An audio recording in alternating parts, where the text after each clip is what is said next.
Hey, welcome back to another video. If you're new here, my name is Leah, and today we're going to be getting some meal prep done.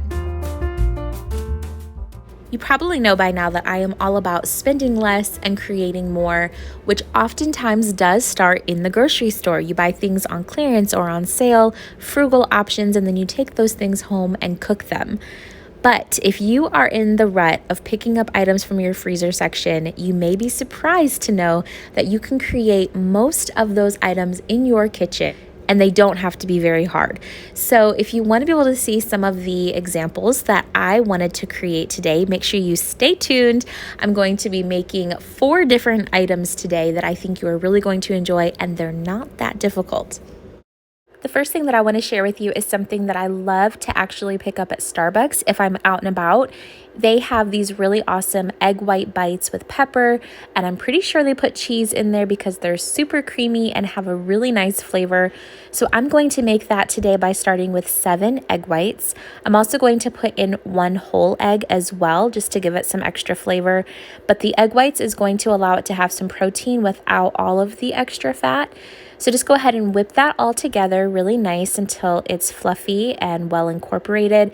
And then we're going to start with our molds. Now you can do this in any kind of muffin tin, any size that you want. You can even make it like a frittata without a crust into a regular baking casserole dish. But to make these more of a Starbucks dupe, I am doing a water bath with these little silicone molds. And these are actually for hot cocoa bombs, but you could use the silicone muffin tins as well. They just won't be rounded on the other end like Starbucks is. They're just going to taste so good no matter what kind of shape that you do. I do recommend spraying them, whether it's silicone or not. I didn't want to have any extra fat in mine, so I did not spray them, and it turned out okay, but I think a little bit of spray would have allowed them to come out even easier. So go ahead and get all of your egg mixture into your molds, and then we're going to add all of our toppings. So you can get as creative with this as you want to. I chose green pepper. That's what I had on hand. You could also use jalapeno, red peppers. You don't have to put peppers in at all. And then as far as cheese, I am using some Laughing Cow pepper jack cheese because I do like the spice. And if you don't have that, you could use cream cheese, regular Laughing Cow, the light version, whatever you want, and just a little bit in each one goes a long way. We're then going to season the tops of each with some salt and pepper and get those into the oven at 400 degrees. These took about 25 minutes using the molds that I did in my oven at 400 degrees, but just make sure you keep an eye on yours so that they don't burn. And then these also reheat really well in the microwave for about 45 seconds to a minute. They are so delicious. I definitely think you should try them. Next, I'm making some little egg and pancake bite combos for my kids.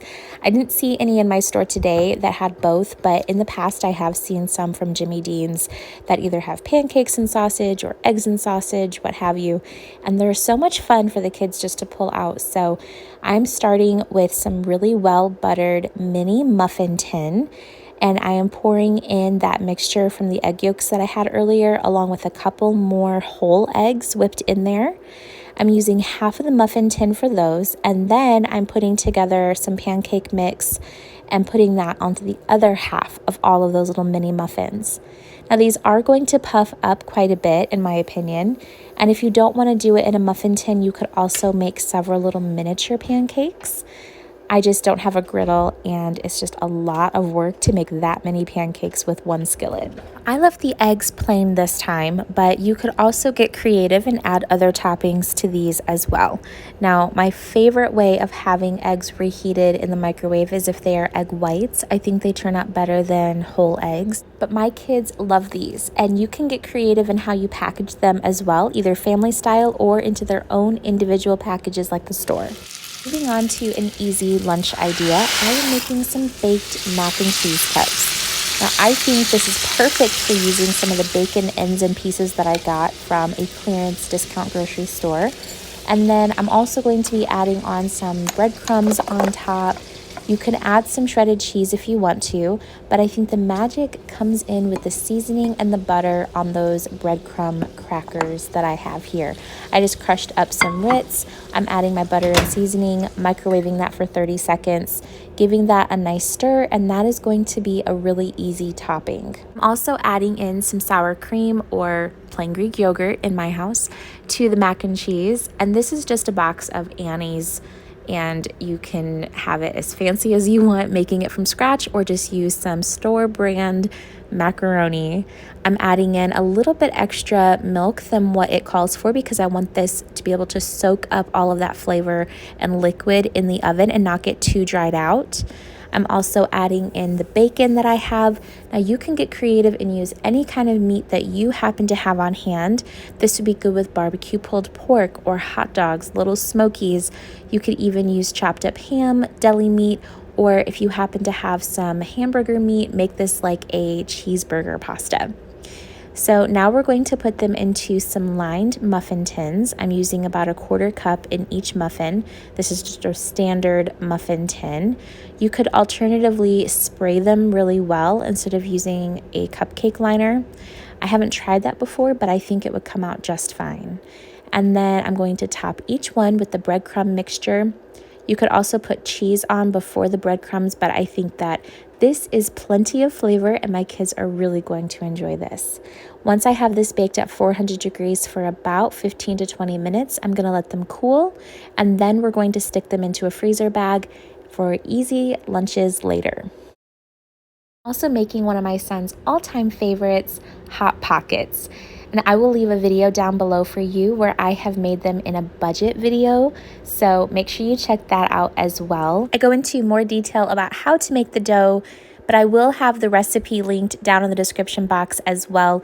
You can definitely do this by hand or using a large mixer with a dough hook. I'm going to actually split the dough into 16 pieces today instead of just 8. That way they are smaller and not quite so puffy. You just have more filling to dough ratio. I'm going to roll them out nice and flat, and then I'm going to fill them with whatever I have on hand, which today happens to be some Colby Jack cheese and pepperoni, but you could also use some deli meat and American or Velveeta cheese. If you'd like to see some more meal prep videos, make sure you check them out listed down in the description box. And of course, until the next video, I'll see you in the comments.